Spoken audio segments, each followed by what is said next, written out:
What is up, boys? Welcome back to another UFC video. Today I'll be giving out all of my dark horses in each division in the UFC.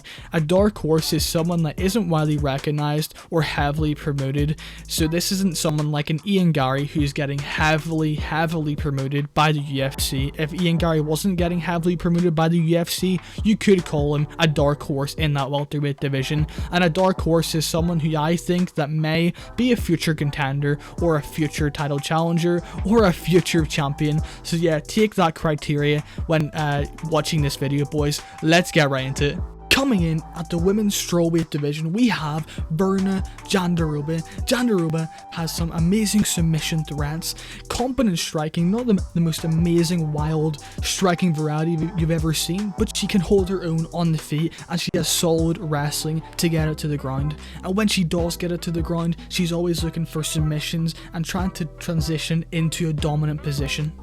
What she was able to do in her last fight against Marina Rodriguez was very impressive. She was able to get it to the ground and control Marina Rodriguez very easily in that fight, and that was a big step up in competition from Angela Hill. She won that fight pretty comfortably, 30-27. Maybe you could give a round to Marina Rodriguez in that third round, but she looked really good, and there's not really many dark horses in that women's strawweight division. I mean, you could say Denise Gomez, but you know, she lost to Luke Winme. He's not even ranked at this moment in time. So yeah, and I like the improvements that Virna Jandiroba is making in her game. She came into the UFC, lost to Carla Esparza, and lost a few times after that, but in her last two fights you've seen massive improvement. So yeah, I like Virna Jandiroba as a future title challenger or a future #1 contender fight in the near future. The last thing, I was bummed out that she didn't get that fight with Tatiana Suarez. It was booked, but Virna Jandiroba had to pull out of it. That would have been such a good fight because her submission ability against Tatiana Suarez would have been very interesting. Coming in at the women's flyweight division, we have Natalia Silva. Natalia Silva has long striking, like a rangy striker, dynamic striking such as spinning back fists, spinning wheel kicks, spinning back kicks. She's very fast. She's got great takedown defense, very like 92%, and great grappling herself. Many submissions on her record. There wasn't many people to choose from on this list, but Natalia Silva, you know, she is getting quite hyped up by the hardcore fans after that spinning back kick to the face against Bladit. That was just nasty. What a highlight reel KO. That's some shit you don't see in women's MMA unless you're Kish, who literally shot in the middle of the octagon, but that's another story for another time. Anyway, Natalia Silva, just an amazing fighter, future title challenger for sure in my opinion. 24 years old, 3-0 in the UFC, beat Justivicius, who is ranked and has been on a win streak since that loss to Natalia Silva, so that's a great win for her. And yeah, I'm really looking forward to seeing where her journey goes in the UFC, because I do feel like she has a bright future in this sport for sure. And for the women's bantamweight division, we have Norma Dumont. I mean, there was no one else to pick, so I had to pick a featherweight basically who's fought once in the women's bantamweight division, Norma Dumont. She has good boxing, good grappling, good kicks, solid takedowns, and solid everything. You know, in her last fight against Chelsea Chandler, that was a pretty, you know, decent performance by her, but you know, Chelsea Chandler's just terrible. And the bantamweight division, there's no one else to put. Literally, there's no one else to put for that women's bantamweight division. They all suck. And yeah, Norma Dumont, I just feel like she probably is, you know, the brightest prospect / dark horse in that division. There's no one else there really. Bantamweight is just terrible. Yeah, Norma Dumont, guys. Coming in the men's flyweight division, we have the number 14 ranked UFC flyweight Steven Erceg. Steven Erceg is a very solid all-round striker, good grappler, solid in every aspect of MMA, and a good cardio base. On his UFC debut against David Dvorak, he showed a wide variety of skills in that fight.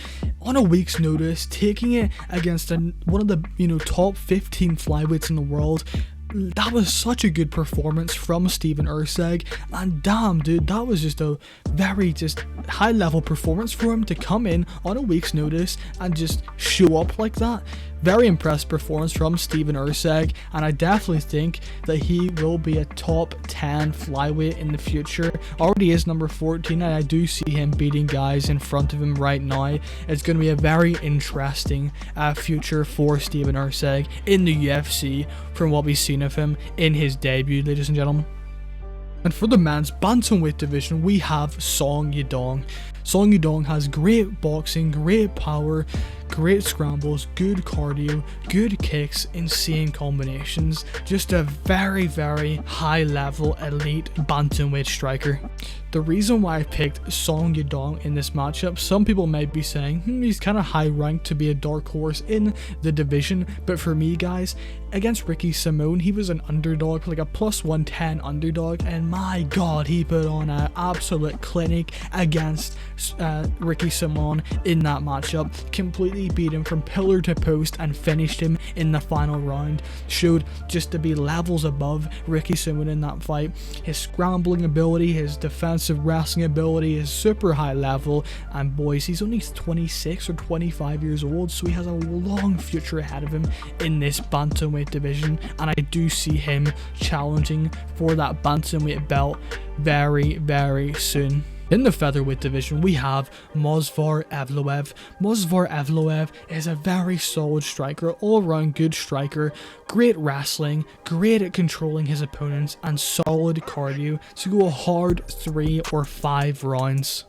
For me, it was between Sadiq Yusuff or Movsar Evloev, but I just feel like Movsar Evloev's getting completely disrespected by people after that Lopez fight. You know, Movsar Evloev, yes, it was a short notice fight for Lopez, but it was also a short notice fight for Movsar Evloev, and people don't know that Lopez had 2 fights scheduled that fell out a week prior to fighting Movsar Evloev, so it's not like Lopez just got out off the couch and started just fighting one of the best featherweights in the world. I do feel like people are starting to underrate Movsar Evloev after that last matchup, and Diego Lopez is no slouch, man. You know, Movsar Evloev was taking it to Diego Lopez's world, to the ground, and man, Diego Lopez is nasty on the ground, and Movsar Evloev was still able to survive, still able to land massive shots on Diego Lopez and win that fight. So I do feel like Movsar Evloev is going to be a future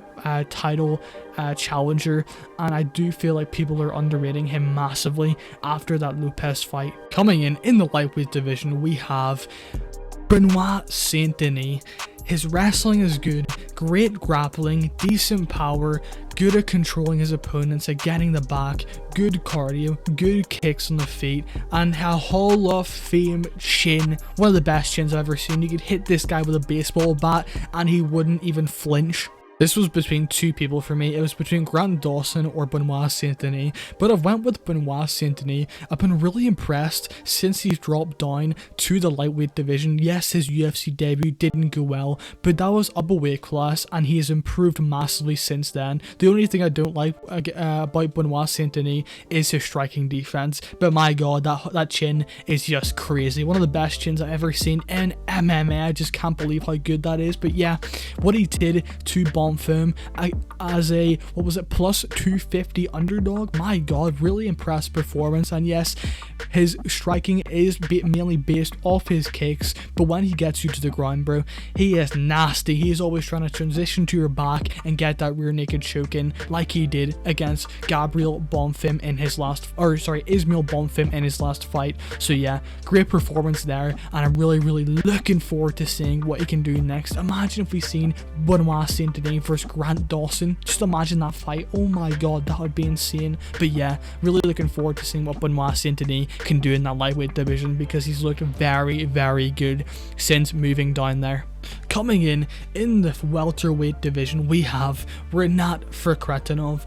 Rinat Fakhretdinov has amazing wrestling, nasty ground and pound, solid power, amazing at controlling his opponents, good cardio, basic striking style, just a very, basic boxing style, crazy pressure. I think everyone was expecting this. Rinat is hyped, but isn't hyped by the casuals just yet. Rinat, he had 14 minutes and 11 seconds of control time versus Brian Battle, 13 minutes versus Michaelides, and then starches Kevin Lee and basically KOs him and submits him at the same time. And yeah, under a minute as well, and he absorbs 0.8 significant strikes per minute. Very defensively sound. 62% off his takedowns that he attempts lands. He has insane metrics, insane stats, and he is looking damn good.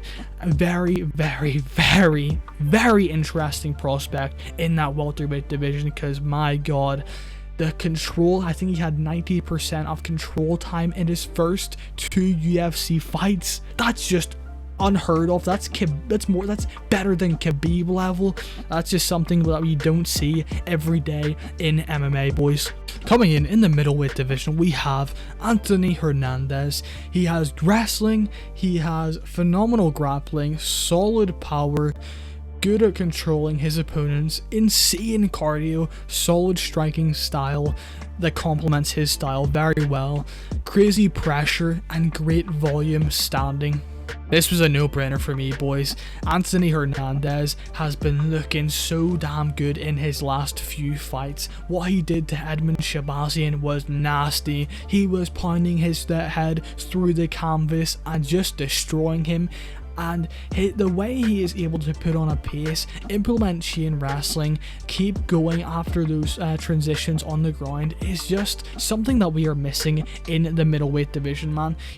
Anthony Hernandez, his cardio is insane. He's a relentless killer, and I really think that he will be a future title challenger in that middleweight division, man, because if you can't stop Fluffy Hernandez from coming forward, you're gonna have a long night at the office, and you're gonna get beat up, and you will either get decisioned or get finished. So yeah, I think Fluffy Hernandez was a no-brainer for me.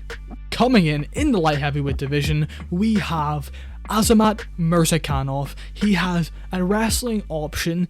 He has great power, phenomenal combinations, and great pressure. Azamat Murzakanov is basically Peter Yan but fat. Like, this dude is literally simulating Peter Yan at the light heavyweight division.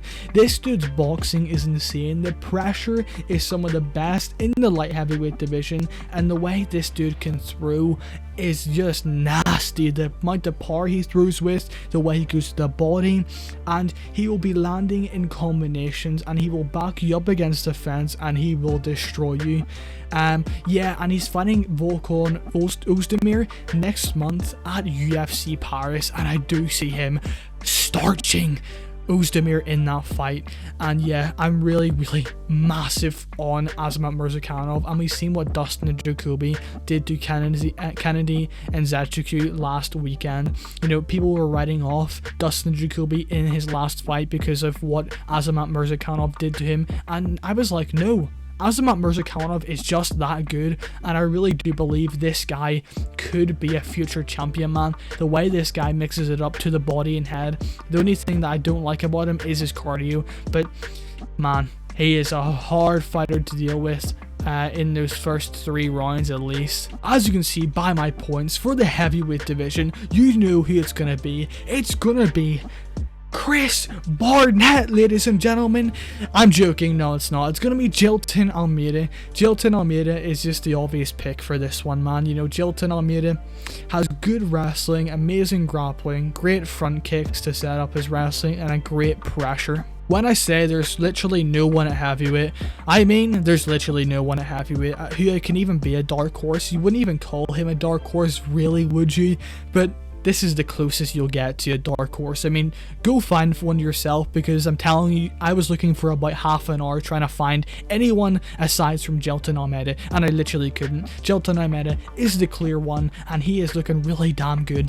He is fighting fat, old heavyweights, but he's doing his job, but I don't see him being able to beat the guys like Thomas Benoit, especially not John Jones. I mean, John Jones would stuff a takedown and immediately just destroy him, I feel. But yeah, Jailton Almeida is a future, number 1 contender fight, maybe challenger. I don't really see him being a champion, because obviously he's like very undersized compared to guys like Tom Aspinall, compared to guys like John Jones, compared to guys like Sergey Pavlovich. I mean, I think he could maybe beat Sergey because of the grappling. I think his grappling, anyone against Sergey with good grappling will beat him, because I just don't think Sergey Pavlovich will have that grappling to stop anyone that tries to grapple with him. But yeah, Jailton Almeida for the heavyweight division. There you guys have it. There is my UFC dark horses for each division in the UFC. If you guys enjoyed this, please hit that like button, hit that subscribe button, as it means a lot. But yeah guys, I will see you in the next one. Have a good day. Peace.